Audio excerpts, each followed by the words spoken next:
خدا کے واسطے یار قوم پر رحم کرو نہ غلط بیانیاں کیا کرے. اور بھائی آپ ایک بات کا جواب دے دو, 9 اپریل کو جس دن ان کی گورنمنٹ گئی تھی اس دن اسٹیٹ بینک کے پاس کیا تھا اور اس کے بعد کیا ہے؟ ناظرین, جس طرح ہم نے آپ کو بتایا کہ موجودہ جو حکومت ہے وہ آئی ایم ایف سے جو ہمیں اسٹینڈ بائی ایگریمنٹ ملا ہے, جو ڈیل ملی ہے, اس کو لے کے بڑی خوش ہے.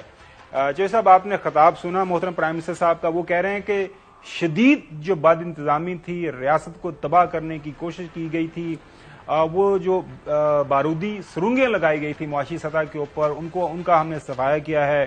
ہم نے اپنے ووٹ کو نہیں دیکھا, اپنی سیاست کو نہیں دیکھا, ہم نے اسٹیٹ بینک کے ریزروز کو دیکھا, اس کو بڑھایا ہے.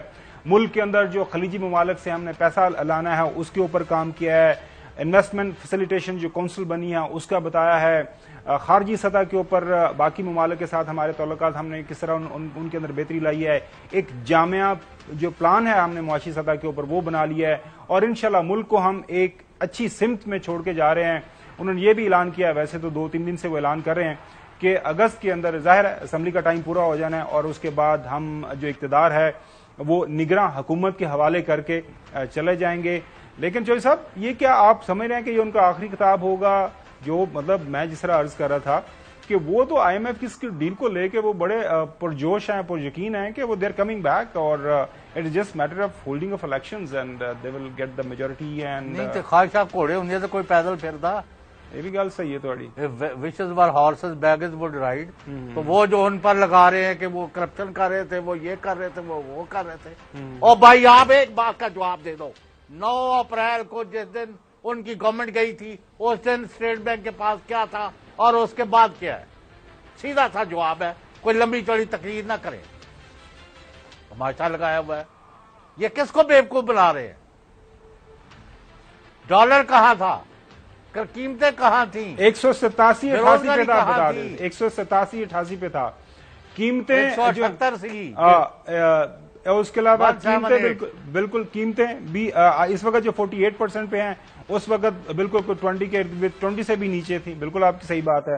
جی ڈی پی جو 6.2 تھا, ابھی جو یہ تو ویسے ابھی بھی جو 0.2 کی بات کر رہے ہیں, آئی ایم ایف تو -0.2 پہ ان کی بات کر رہا ہے کہ یہاں پہ ان کی گروتھ ریٹ کھڑی ہوئی ہے. اور کتنے 6% تے کتنے, یہ نہیں مطلب ہے کہ نہ ان امپلائمنٹ انپریسیڈنٹڈ 8% جا رہے ہیں. قوم پر رحم کرو نہ غلط بیانیاں کیا کرے.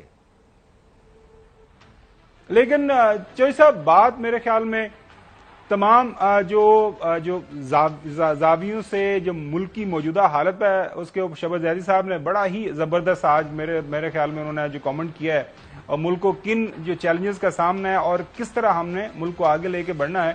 چلیں, موجودہ حکومت کا چوہدری صاحب وقت تو اب پورا ہونا ہے, ہو گیا ہے. I don't think so Noon League کے پاس کوئی سودا ہے گا چھابڑی دے وچ کچھ بھی نہیں. نہیں میں 2-4 گنڈے انڈے نے بس. اچھا, میں آپ کو بتا دوں, ایک تو چوہدری صاحب وہ ایک اور بھی آپ نے خبر سنی ہوگی, آپ کے ماشاءاللہ جو استحکام پاکستان پارٹی کے 2 جو خاص معاونین تھے, اس میں وہ لنگڑیال صاحب اور اون چودھری صاحب, وہ آج پتہ چلا ہے کہ انہوں نے اپنے جو استعفے ہیں اپنے پیٹرن چیف اور پریزیڈنٹ جو ہے جہانگیر خان ترین اور جو پریزیڈنٹ ہیں علیم خان صاحب کو دے دی ہیں. اب مجھے اس بات کی سمجھ نہیں آ رہی کہ ابھی تک انہوں نے استعفے کیوں نہیں دیے تھے, وہ کس چکر میں تھے؟ ان کے صدر کو علیم خان صاحب کو سنا تھا, وہ میں سنوائے, وہ انہوں نے کہا تھا ہم نے یہ تو ان کے خلاف بھی الیکشن لڑنا ہے.